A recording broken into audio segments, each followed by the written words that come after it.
Hello students, toppers club IAS academy YouTube channel पर आप सभी का स्वागत है। आज हम डिस्कस करेंगे सेमीकंडक्टर मेमोरीज के बारे में। हमारी जो इलेक्ट्रॉनिक डिवाइसेस होती हैं, जो हमारा कंप्यूटर होता है, उसके प्रोसेसर में जो प्रोसेसिंग होती है, कंप्यूटेशन होता है, वो हमारी प्रोसेसर के द्वारा होता है। तो जब वो प्रोसेस करता है, उसके ड्यूरेशन में हमें कुछ मेमोरी की आवश्यकता होती है उस डेटा को स्टोर करने के लिए, क्योंकि वह बिट बाय बिट जब प्रोसेस करता है तो बिट को स्टोर करने के लिए हमें कुछ स्टोरेज चाहिए होता है। तो वही होती है हमारी मेमोरी, ठीक है। यानी कि इंफॉर्मेशन बिट को स्टोर करने के लिए जो सर्किट हम प्रयोग करते हैं उसको बोलते हैं सेमीकंडक्टर मेमोरीज, ठीक है। उसको क्या बोलते हैं? मेमोरीज, ठीक है। तो देखते हैं इसका क्लासिफिकेशन, सेमीकंडक्टर मेमोरीज कितने प्रकार की होती हैं। सबसे पहले हम ओवरऑल का इनका क्लासिफिकेशन देखेंगे, उसके बाद वन बाय वन करके समझेंगे, ठीक है। तो सबसे पहला है हमारे पास सेमीकंडक्टर मेमोरीज में, सबसे पहले हमारे पास रोम, रीड ओनली मेमोरी। क्या है? रोम, रीड ओनली मेमोरी। दूसरा क्या है हमारे पास? रैम। दूसरा है हमारे पास रैम, रैंडम एक्सेस मेमोरी। तीसरा है सीक्वेंशियल मेमोरी। और चौथा है कैम, यानी कि कंटेंट एक्सेस मेमोरी। राम को दोबारा से 5 भागों में बांटा गया। Number 1 P ROM, 2 E P ROM, तीसरा ई पी रोम, और चौथा है फ्लैश मेमोरी, और पांचवा है मास्क मेमोरी। पांचवा क्या है? मास्क मेमोरी या फिर मास्क राम, ठीक है। उसके बाद रैम को अगेन फिर से 2 भागों में बांट दिया गया। एक को कहा गया एस रैम और दूसरे को कहा गया डी रैम, ठीक है, डी रैम। उसके बाद एस रैम को 2 भागों में बांटा गया, असिंक्रोनस रैम और दूसरे को कहा गया सिंक्रोनस रैम, यानी कि असिंक्रोनस रैम और दूसरा सिंक्रोनस रैम, ठीक है। तो अगर इनकी बात करें तो सबसे पहले हमारे पास रोम है। क्या है?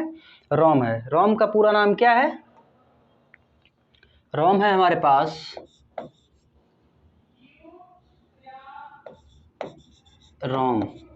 रोम क्या है? Read only memory. Read only memory. क्या है? रीड ओनली मेमोरी है। और रोम क्या है हमारे पास? ये एक नॉन वोलाटाइल मेमोरी है। क्या है? Non volatile. इसका मतलब है कि जब हम इसमें पावर सोर्स जो है हमारे पास इसमें लगा है, अगर हम पावर सोर्स को हटा देते हैं उसके बाद भी हमारा जो डेटा है वो इरेज नहीं होगा, डिलीट नहीं होगा। यानी कि जो डेटा है, डेटा जो है वो इरेज नहीं होगा। जो हमारा डेटा है वो इरेज नहीं होगा। कब? जब हम पावर को ऑफ कर देते हैं। डाटा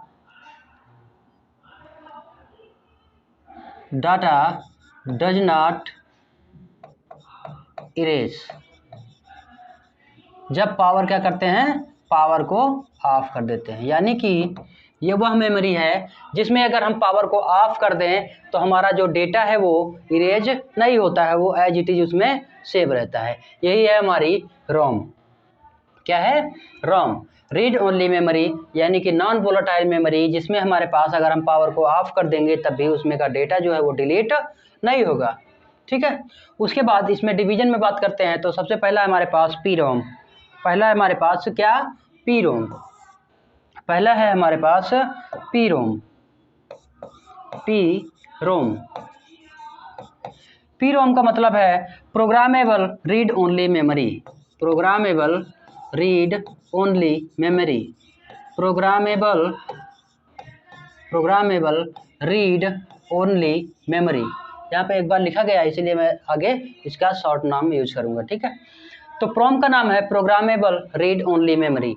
यह मेमोरी जो होती है इसको जब हम मार्केट से खरीद कर लाते हैं या फिर सेलर से लेके आते हैं तो ये एम्प्टी होती है, यानी कि खाली होती है। हम उसको एक बार उसको प्रोग्राम कर सकते हैं। यानी कि प्रोग्रामेबल का मतलब है कि ये मार्केट से जब हम इसको लाएंगे तो वो एम्प्टी लेकर आएंगे, खाली लेकर आएंगे और उसे एक बार प्रोग्राम करेंगे, उसके बाद हम प्रोग्राम नहीं कर सकते हैं, ठीक है। वन टाइम प्रोग्रामेबल बस, ठीक है। वन टाइम प्रोग्रामेबल, ठीक है। उसके बाद दोबारा है, दूसरी है हमारे पास EEPROM। दूसरा क्या है हमारे पास? EEPROM है। दूसरी है हमारे पास EEPROM।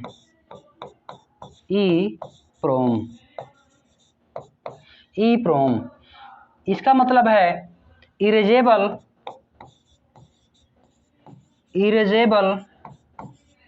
Programmable read only memory, यानी कि आगे का नाम हम ये यूज करेंगे। तो EEPROM का नाम मतलब है इरेजेबल प्रोम, यानी कि erasable program read only memory. क्या है? Erasable programmable read only memory. इसको हम लाने के बाद अगर ये प्रोग्राम्ड भी है तो हम इसको वन टाइम इरेज करके उसको फिर से प्रोग्राम कर सकते हैं। वन टाइम इरेज करके, यानी कि उसको डेटा को डिलीट करके हम इसको दोबारा से प्रोग्राम कर सकते हैं। इरेज एंड प्रोग्राम, ठीक है। इसको हम मार्केट से लाने के बाद अगर इसमें कोई प्रोग्राम किया गया है तो हम उसको इरेज करके एक बार फिर से अपने आप से उसको प्रोग्राम कर सकते हैं। किसका? EEPROM का। Erasable programmable read only memory को हम एक बार प्रोग्राम कर सकते हैं। उसके बाद है हमारे पास तीसरा है, उसके बाद हमारा तीसरा है डबल EEPROM। क्या है? डबल EEPROM, यानी कि यह है हमारे पास इलेक्ट्रिकली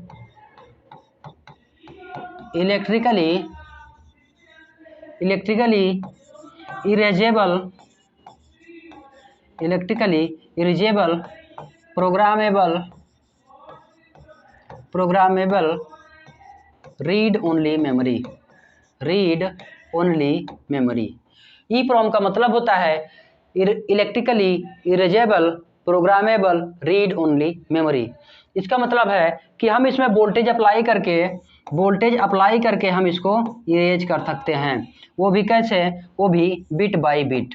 उसको कैसे कर सकते हैं? बिट बाय बिट, यानी कि हम एक एक बिट को हम उसमें से इरेज कर सकते हैं। डेटा को जो है वन बाय वन करके एक एक बिट करके हम इरेज कर सकते हैं। किसके द्वारा? वोल्टेज अप्लाई करके। और इसको हम कई बार इरेज कर सकते हैं, ठीक है। तो ये हो गया हमारा EEPROM, electrically erasable programmable read only memory, ठीक है। उसके बाद हमारे पास है नेक्स्ट है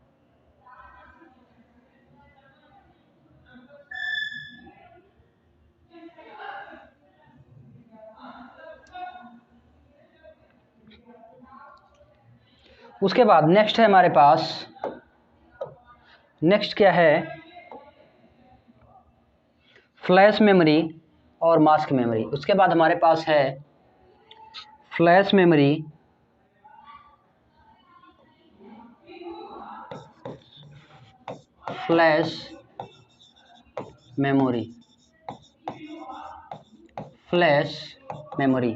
ये बेसिकली एक प्रकार की रोम है, मतलब रीड ओनली मेमोरी है, जिसका प्रयोग हम बेसिकली EEPROM की तरह ही करते हैं। डबल EEPROM की तरह ही जस्ट होती है, बस इसमें एक प्रोसेस डिफरेंट होता है कि हम डबल EEPROM में जो डेटा इरेज करते हैं उसको बिट बाय बिट करते हैं, और इसमें जो इरेज करते हैं हम उसको ब्लॉक बाय ब्लॉक करते हैं, ठीक है। मतलब कुछ डेटा का ब्लॉक बनाते हैं और उसको ब्लॉक बाय ब्लॉक इरेज करते हैं, ठीक है। इसमें हम ब्लॉक बाय ब्लॉक इरेज करते हैं। ये मेमोरी सेम जो है वो होती है EEPROM की तरह, डबल EEPROM की तरह, ठीक है। ये मेमोरी जो है वो सेम डबल EEPROM की तरह होती है, और इसको हम ब्लॉक बाय ब्लॉक इरेज कर सकते हैं, यानी कि हमें इसमें इरेजिंग का जो टाइम है, उसको डेटा को डिलीट करने का जो टाइम है हमारे पास बच जाएगा। एक साथ हम काफ़ी डाटा इरेज कर सकते हैं, डिलीट कर सकते हैं। उसके बाद है हमारे पास नेक्स्ट है हमारे पास मास्क मेमोरी। उसके बाद है हमारे पास मास्क मेमोरी। ये भी एक प्रकार की क्या है ये हमारी एक प्रकार की रोम है। क्या है? एक प्रकार की रोम है लेकिन इस मेमोरी को जनरली जो है वो जो चिप मैन्युफैक्चरर होते हैं, जहाँ पर चिप बनाई जाती हैं, मेमोरीज बनाई जाती हैं, वो मैन्युफैक्चरर खुद इसको प्रोग्राम करके देते हैं। ये रीप्रोग्रामेबल नहीं होती, या कभी कभी रीप्रोग्रामेबल होती है तो वो स्पेशल प्रोग्राम्स के लिए यूज करी जाती है। जनरली ये क्या होता है कि जो चिप मैन्युफैक्चरर होते हैं वही इसको प्रोग्राम करके देते हैं। ठीक है, चिप मैन्युफैक्चरर होते हैं वही इसको प्रोग्राम करके देते हैं,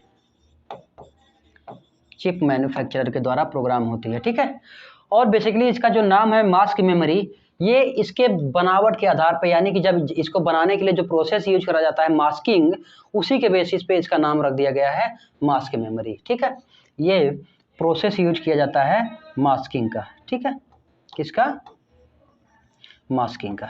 तो बेसिकली इसी की वजह से इसका नाम हो जाता है मास्क मेमोरी। ठीक है, तो ये हो गई हमारी रोम। रोम हमारे पास 5 प्रकार की हैं: PROM, EPROM, double EPROM, flash memory और मास्क मेमोरी। ठीक है, तो ये तो बात हुई हमारे पास रोम की। इसके बाद हम देखते हैं कि रोम बनती कैसे है, रोम को बनाने के लिए क्या यूज किया जाता है। ठीक है,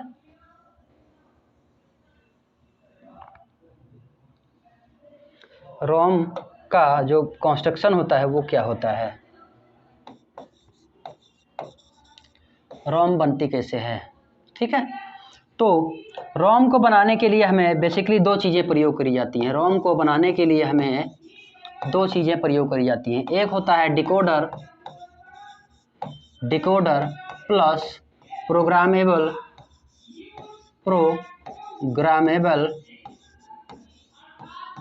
प्रोग्रामेबल और गेट्स। ठीक है, क्या है? Programmable OR gates. ठीक है, क्या होता है ये? प्रोग्रामेबल आर गेट्स होता है। जो हमारे पास डिकोडर्स होते हैं इनके लिए हम फिक्स्ड एंड गेट का प्रयोग करते हैं। तो जो डिकोडर होता है उसको हम फिक्स्ड एंड गेट का प्रयोग करके बनाते हैं। फिक्स्ड एंड गेट प्लस में प्रोग्रामेबल आर गेट्स का यूज करेंगे। ठीक है, तो इन दोनों गेट्स का यूज करके हम रोम का निर्माण करते हैं, यानी कि जो रोम हमारी बनाई जाती है, रीड ओनली मेमोरी बनाई जाती है, वो इन दोनों गेट्स का प्रयोग करके बनाई जाती है। ठीक है, अगर इसके साइज की बात करें तो साइज ऑफ रोम की बात करें तो ये होती है 2 की पावर x इंटू वाई, 2 की पावर x इंटू वाई, जहाँ पर x क्या है? x है हमारे पास नंबर ऑफ इनपुट और y है हमारे पास नंबर ऑफ आउटपुट। ठीक है, क्या है? y जो है वो है नंबर ऑफ आउटपुट। ठीक है, तो इस प्रकार अगर हम देखें कि हमारे पास कुछ इनपुट्स हैं, मान लीजिए कि हमारे पास 3 इनपुट है और 2 आउटपुट है, तो हमारे पास जो मेमोरी की साइज होगी वो क्या हो जाएगी? वो हो जाएगी 2 की पावर 3 इंटू 2, यानी कि 2 की पावर 3 का मतलब है 8 और 2, यानी कि हो जाएगा 16 बिट। क्या हो जाएगा? 16 बिट, ये होगा इसका बिट में। ठीक है, ये मेमोरी कितने की हो जाएगी? 16 बिट, यानी कि अगर हमें 3 इनपुट और 2 आउटपुट चाहिए होता है तो उसके लिए हमारी जो मेमोरी की साइज होगी वो होगी 16 बिट। ठीक है, मिनिमम हमारे पास जो इनपुट आउटपुट हैं उन्हीं के बेसिस पे हमारी जो मेमोरीज हैं वो डिजाइन करी जाती हैं। उस हिसाब से देखें तो अभी जो हमारे फ़ोन्स में या हमारे सिस्टम्स में जो मेमोरीज आ रही हैं 100 GB, 500 GB, 1000 GB, 1 टेराबाइट, उसके हिसाब से इसके जो इनपुट आउटपुट हैं बहुत सारे हो जाएंगे। ठीक है, तो ये रहा हमारा बेसिकली रोम, रीड ओनली मेमोरी के बारे में। ठीक है, अब नेक्स्ट चलते हैं हम रैम की तरफ। अगला चलते हैं हम रैम की तरफ। ठीक है, अगला क्या है हमारे पास? रैम की तरफ। रैम को हम देखते हैं रैम। रैम जो है एक रैम का जो पूरा नाम है ये है रैंडम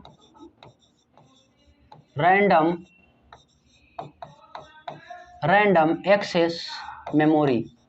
रैंडम एक्सेस मेमोरी, ठीक है। और जो रैम है इसको बोलते हैं वोलाटाइल मेमोरी। वोलाटाइल मेमोरी, क्या बोलते हैं? Volatile memory. इसका मतलब है, वोलाटाइल का मतलब है कि ड्यूरिंग प्रोसेसिंग जब ये मेमोरी यूज करी जा रही होगी, अगर अचानक से उसमें पावर ऑफ हो जाती है या फिर पावर कट हो जाता है तो हमारा जो डेटा है वो इरेज हो जाएगा, ठीक है। क्या हो जाएगा? डेटा जो है वो इरेज हो जाएगा। यानी कि पावर कट ऑफ के ड्यूरेशन में, पावर कट के ड्यूरेशन में हमारा जो डेटा है वो इरेज हो जाएगा। डेटा जो है वो इरेज हो जाएगा, ठीक है। वोलेटाइल मेमोरी का मतलब है कि जब हमारी पावर कट हो जाएगी जो हमारा डेटा है वो इरेज हो जाएगा, ठीक है।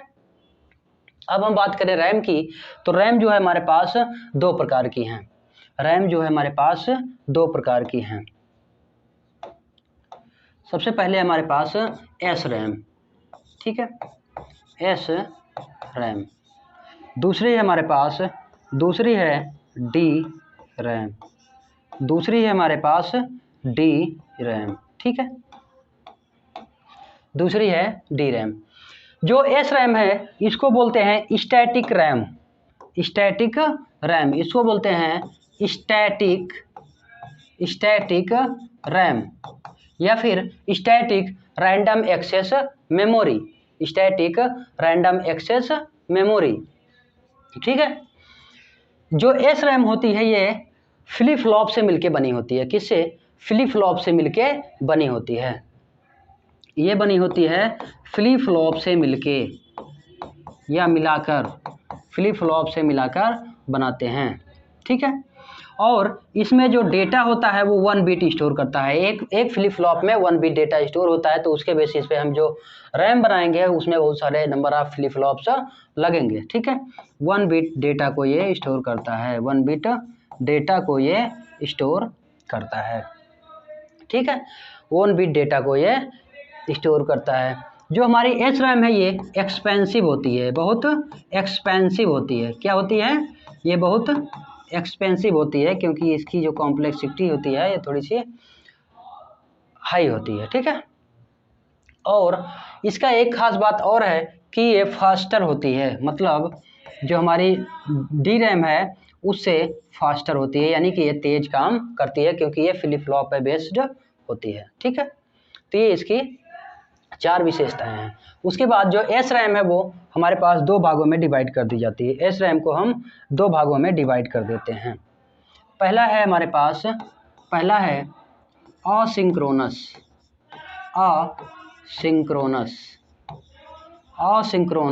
एस रैम, ठीक है। पहले हमारे पास asynchronous S RAM. Asynchronous RAM basically different है, इसलिए ये जो रैम होती है ये सिस्टम के क्लॉक को यूज नहीं करती है। मतलब जो सिस्टम में क्लॉक पल्स होती हैं उसको यूज नहीं करती है। इसको एक्स्ट्रा से हमें क्लॉक पल्स देना पड़ता है, ठीक है। इसको हम जो क्लॉक पल्स है उसको एक्सटर्नल देते हैं। क्लॉक पल्स जो है वो एक्सटर्नल देते हैं, क्लॉक पल्स एक्सटर्नल, ठीक है। क्लॉक पल्स जो है वो एक्सटर्नल देते हैं, यानी कि सिस्टम के क्लॉक पल्स को ये यूज नहीं करता है। दूसरा जो टाइप है हमारे पास इसका एस रैम का वो है सिंक्रोनस,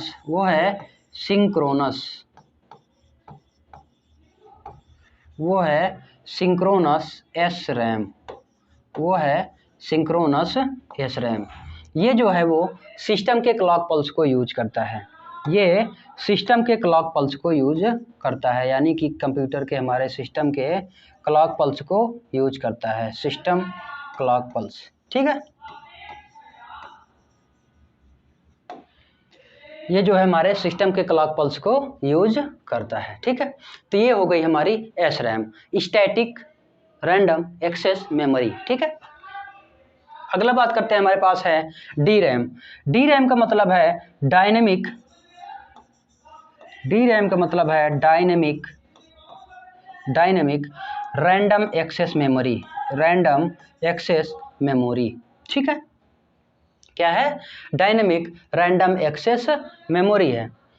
हमारी जो डी रैम होती है वो कैपेसिटर और ट्रांजिस्टर को मिला के बनाई जाती है। कैपेसिटर प्लस ट्रांजिस्टर का यूज करके बनाई जाती है। किसका? ट्रांजिस्टर का यूज करके बनाई जाती है। ठीक है, किसका यूज करके? ट्रांजिस्टर का यूज करके बनाई जाती है। उसके बाद इसमें भी जो डेटा है वो बिट बाय बिट यानी कि 1 बिट स्टोर करता है। 1 बिट डेटा को ये स्टोर करता है, एक बार में 1 बिट डेटा को ये स्टोर करता है। और इसमें जो डेटा स्टोर होता है वो कैपेसिटर के चार्जिंग और डिस्चार्जिंग के रूप में स्टोर होता है। कैपेसिटर के चार्जिंग और डिस्चार्जिंग के रूप में होता है। कैपेसिटर चार्जिंग एंड डिस्चार्जिंग, के रूप में स्टोर होता है। ठीक है, और जो ट्रांजिस्टर है वो हमारे पास उसको एज ए स्विच यूज करते हैं। एज ए स्विच हम यूज करते हैं। जो ट्रांजिस्टर है उसको हम एज ए स्विच यूज करते हैं। ठीक है, तो ये है हमारे पास डी रैम। ठीक है, डी रैम जो है वो एस रैम से सस्ती होती है। डी रैम जो है वो एस रैम से सस्ती होती है। ठीक है, और इसकी जो स्पीड है वो एस रैम से कम होती है। इसकी जो स्पीड है वो एस रैम से कम होती है। तो बेसिकली इतने जो मेमोरीज हैं वो इतने प्रकार की हैं। ठीक है, अब इसमें एक चीज़ और पूछा जाता है कि डी रैम और एस रैम में अंतर क्या है। डी रैम और एस रैम में बेसिक अंतर क्या है, तो देख लेते हैं उसको अभी हम। एस रैम और डी रैम में उनकी जो कुछ प्रॉपर्टीज़ हैं उसके बेसिस पे देखा जाए तो ये ऐसे डिफरेंट होती हैं। ठीक है, तो सबसे पहले है पैकेज डेंसिटी। ठीक है, मतलब इनको जब बनाते हैं पैकेज में तो इनकी जो डेंसिटी होती है वो कैसी होती है। तो एस रैम की लो होती है और डी रैम की हाई होती है। एस रैम की लो होती है और डी रैम की हाई होती है। कॉम्प्लेक्सिटी की बात करें कि इनको बनाना कितना कॉम्प्लेक्स होता है, तो एस रैम थोड़ी सी कम कॉम्प्लेक्स होती है लेकिन डी रैम ज़्यादा कॉम्प्लेक्स हो जाती है, क्योंकि इसमें हमको सिंपल फ्लिप फ्लॉप से यूज करने हैं और इसमें हमको कैपेसिटर के साथ ट्रांजिस्टर को भी जोड़ना है। ठीक है, ट्रांजिस्टर तो वैसे भी कॉम्प्लेक्स होते हैं। ठीक है, उसके बाद स्पीड जो है हमारी एस रैम की हाई होती है और डी रैम की लो होती है। डी रैम की लो होती है। कास्ट की बात करें तो एस रैम की कास्ट हाई होती है और डी रैम की कास्ट लो होती है, क्योंकि इसमें कैपेसिटर और ट्रांजिस्टर यूज हुए हैं, जबकि एस रैम में क्या होते हैं हमारे फ्लिप फ्लॉप का यूज होती है। ठीक है, अगर यूसेज की बात करें तो ये एस रैम जो है हमारे कैच मेमोरी की तरह यूज होती है। आप लोग फ़ोन वगैरह में देखे होंगे कि जब हमारा ऐप्स को डिलीट करते हैं या ऐप्स के इंफॉर्मेशन में जाते हैं तो उसमें हमको कैच मेमोरी मिलती है। डी रैम जो है वो वर्चुअल मेमोरी की तरह यूज होती है, यानी कि हमारी जो फ़ोन में ओरिजिनल मेमोरी जहाँ पे होती है उसमें ये होती है। ठीक है, जहाँ पे हमारा डेटा होता है। छठवां हमारे पास टाइम का, तो जो एस रैम है वो हमारा डेटा को प्रोसेस करने के लिए कम टाइम लेती है, यानी कि प्रोसेसिंग डेटा के लिए जो टाइम होता है वो कम लेती है, और जो डी रैम है ये ज़्यादा टाइम लेता है, यानी कि प्रोसेसिंग टाइम किसी डेटा के प्रोसेसिंग के लिए जो टाइम लेता है वो डी रैम हमारे पास ज़्यादा होता है। ठीक है, तो इस प्रकार ये हमारे पास सेमीकंडक्टर मेमोरीज थी, उनके बारे में थोड़ी सी डिटेल्स थी। ठीक है, अब यहाँ पर अगर क्वेश्चन की बात करें तो बेसिकली जो क्वेश्चन है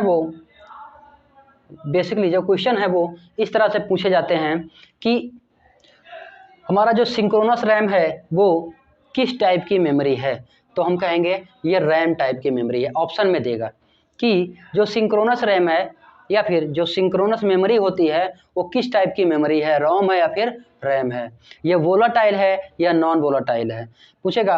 और सिंक्रोनस जो है वो वोलाटाइल है या फिर नॉन वोलाटाइल है। ठीक है, तो गेट वगैरह में या फिर हमारे जो पेपर्स होते हैं डिजिटल इलेक्ट्रॉनिक्स में उनमें भी क्वेश्चन ऐसे करता है। ठीक है, तो ये हमारे पास रहे सेमीकंडक्टर मेमोरीज के बारे में। अगर इसमें आपको कहीं भी दिक्कत है, कोई पॉइंट नहीं समझ में आया है तो आप हमें कमेंट करिए, हम उसका जवाब ज़रूर देंगे। ठीक है, तो अगर यह वीडियो पसंद आई है तो आप उसे लाइक करिए, शेयर करिए और सब्सक्राइब करिए ताकि इसको और लोग भी देख सकें। ठीक है, धन्यवाद।